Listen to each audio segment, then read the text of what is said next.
Today I want to talk to you about rethinking your drink, because this is a key issue that I see with so many patients. They're not counting the kilojoules that are being added on from the drinks you may be including in your day-to-day eating patterns.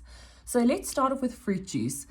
If we look at fruit, if you take a whole piece of fruit, so this is grapefruit, half a grapefruit is one portion, but if you squash this grapefruit, you're going to get very little juice out of it. So when we take fruit juice, we've now removed the pulp, we've removed the fiber, and we've got this concentrated juice, and people often drink big amounts. The portion for fruit juice is only half a cup or 125 mils. If you're drinking a big sort of 300 ml fruit juice or a 500 ml fruit juice, the sugar content in that can actually range from 6 to 8 teaspoons of sugar. So fruit juice is not a good option when you're trying to lose weight. Rather stick to eating fresh fruit in portion controlled amounts. And you can see the portions of fresh fruit are actually quite little.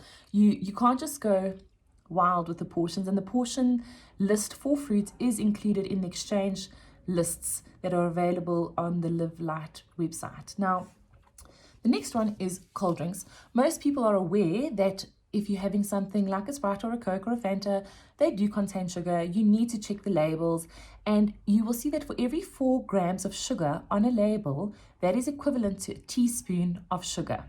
Now, some other options sort of slip through the cracks and people don't realize that they're high in kilojoules. So your things like, I've got a little page here of different options, but you can see, for example, that an iced tea also has sugar, and things like your cappuccinos, people seem to forget about the cappuccinos. One small cappuccino is actually equivalent to about 2.5 slices of bread, and most people don't choose the small one. They go for the full cream, big, giant version. So check those kind of numbers. They are available at the outlets where you're purchasing your drinks from. There is no such thing as a hidden sugar.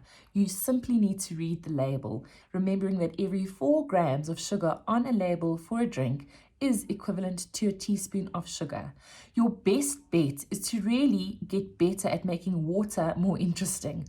Water obviously doesn't have a kilojoule value, and you can really spritz up the water and make it taste great with additions like sliced fruit or mint, or you even now get water that doesn't have added sugar, but it's got a flavor to it. So you'll see some outlets actually sell water that's flavored, but it's got no sugar added. So the label's really going to be your guide here, and don't slip into the trap of drinking drinks with too much kilojoules.